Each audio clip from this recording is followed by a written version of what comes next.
layout for Scrappy Kathy's celebratory hop that we're doing to celebrate her 1,000 subscribers on YouTube. This hop is called Firsts, and Kathy has asked us to share a first with all of you, as well as I am also scrap lifting her.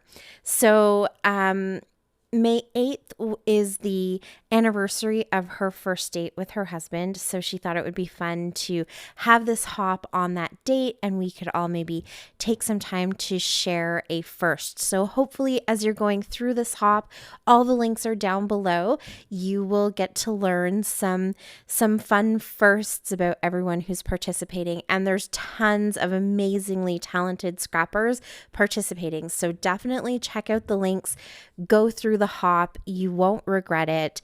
So I showed you at the beginning of the video the layout that I'm scrap lifting. I got that off of Kathy's Instagram. So I just thought that her layout has these beautiful bright colors. I actually think she scrap lifted it from someone else. So I always think that that's kind of fun too, because then you kind of get to see this transition of how a layout design can kind of change from person to person as you kind of add your own little signature to it, I guess you could say. And I just kind of liked that it had these bright, beautiful pops of color, and I love the idea of having little kind of layers and things like that. So I'm putting a spin on it for my layout that is not very typical of me. I'm using these papers.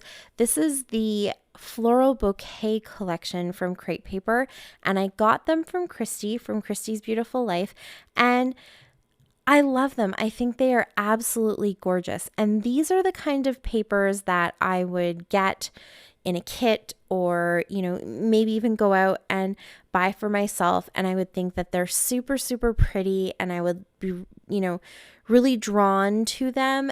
And then they would just sit in my stash. So I made a point of having them out, and I want to get them used up. I really want to take everything that Christy sent me and use it. So where this is a little bit different or unique for me is just the pattern background. For starters, I tend to start on white cardstock or black cardstock, or if I'm going to have a pattern in the background, it's usually something maybe a little bit more solid, maybe more of a repetitive geometric shape, that kind of thing.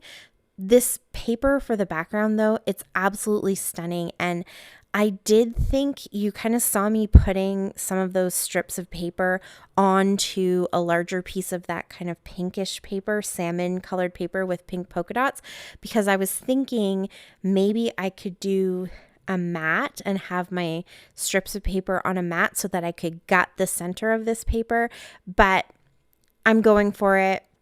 I'm going to use it all up. That is exactly the kind of thing that I would normally do, and then have that little piece of paper sitting in my stash because it's just so pretty. I wouldn't want to use it. But that's not really what our scrapbooking paper is for, right? It's meant to be used. So I'm going to go ahead and do that. And you can see all the beautiful patterns in this collection.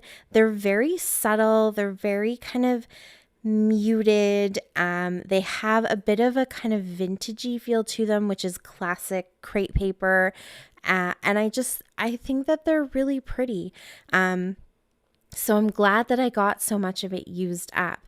And so all I did there was I took my papers and cut some strips. I think they're 1.5 inches wide and about 8 inches long. So they kind of take up the majority of that paper in the center.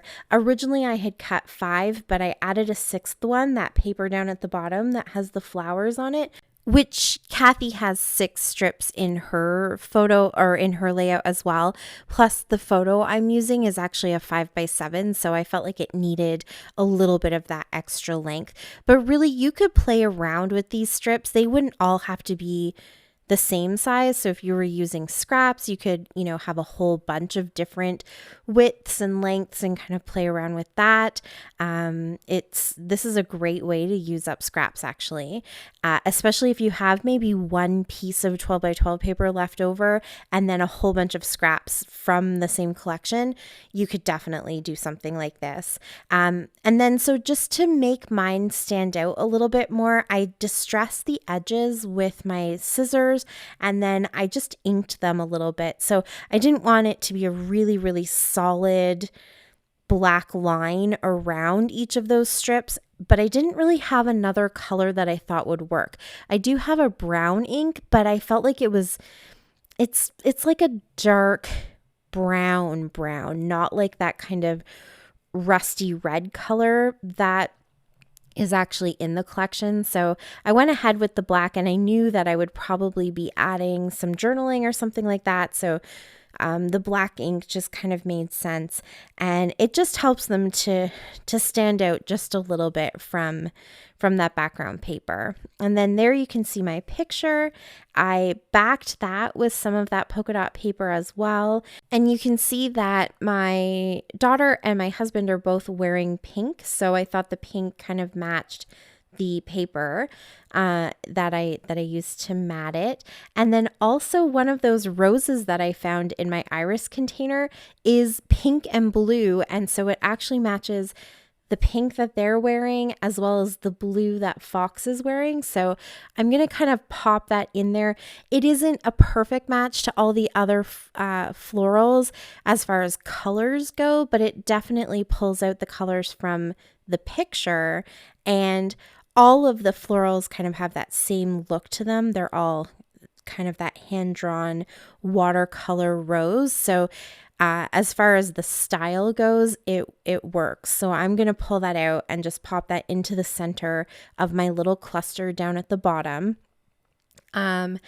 And yeah, this is just a family porch photo that we took last May when those were the big thing that everybody was doing. This is actually the second one we took because it was a fundraiser that was happening with our dance studio. So it was kind of fun. I'm actually planning on booking some more to do this year. I thought it would be kind of neat to take them every year going forward and just have that to compare.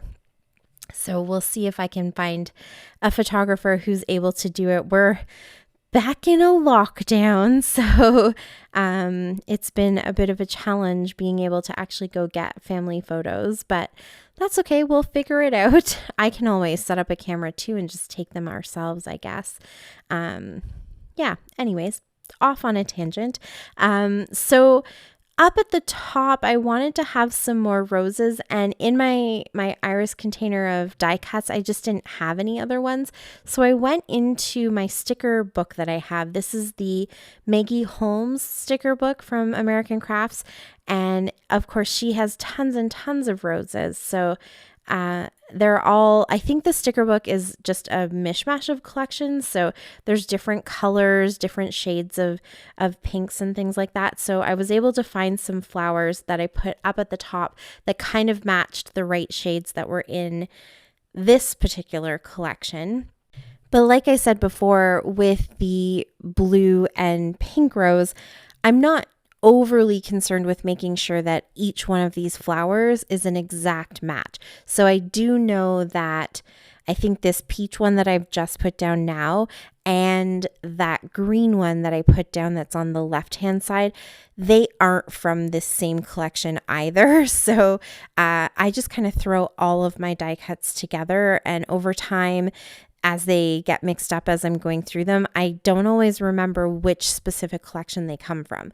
But it's just to have that whole bottom section kind of filled up with flowers and that whole top little corner filled up with flowers. And really, I mean, I'm probably not the best person to comment on what a garden is supposed to look like, but my garden is just a bunch of whatever makes me happy. So the colors don't always match, and the sizes and shapes and feel of the flowers probably isn't put in the right order or anything like that. So I'm okay with all of those flowers down at the bottom not necessarily being a perfect match to each other, or the ones up in that top corner. I just kind of like that feel of having a big bunch of flowers surrounding our picture. And you can see I also added in there a butterfly. So that very last rose on the right hand side where I just put those leaves and that butterfly, they actually came from one of the papers. They were in the cut apart paper.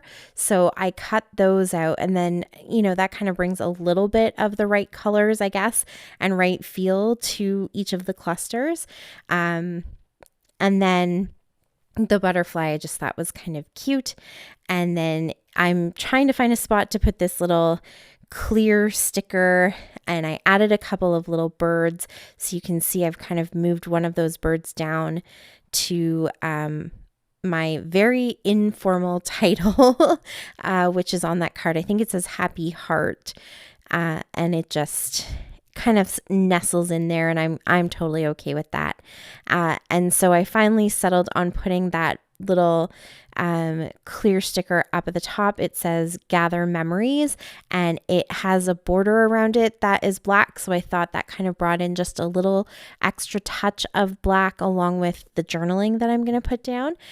And so now I'm just adding a few cute little word stickers to kind of balance out that right-hand side. And Kathy had a couple little phrases on her right-hand side as well. And so that was a good opportunity for me to add in a little bit more of that pink, that kind of peachy pink, just to balance, because there's so much of it in that top left-hand corner where all those flowers are. And I'm going to add another little rose there. And you may have noticed I haven't told you what my first story is, because I don't have one. So I'm going to go with, Kathy told me that it was okay that I could do this. My first is that this is the first time I have completely created a layout, been done with it, ready to do the voiceover, and then realized I didn't actually follow the theme of the hop. I was so excited to find the layout that I wanted to scrap lift from her and actually have some time to scrapbook. So I sat down, put it all together, and then realized I didn't follow what I was supposed to do. So yep, that's my first, and that's my layout. It's all done. Thank you so much for watching. I really appreciate it. Please go check out Kathy's video. She has a giveaway going on. Make sure to follow the hop down below. Subscribe to everybody who's celebrating with her. And until next time, happy scrapping. Bye.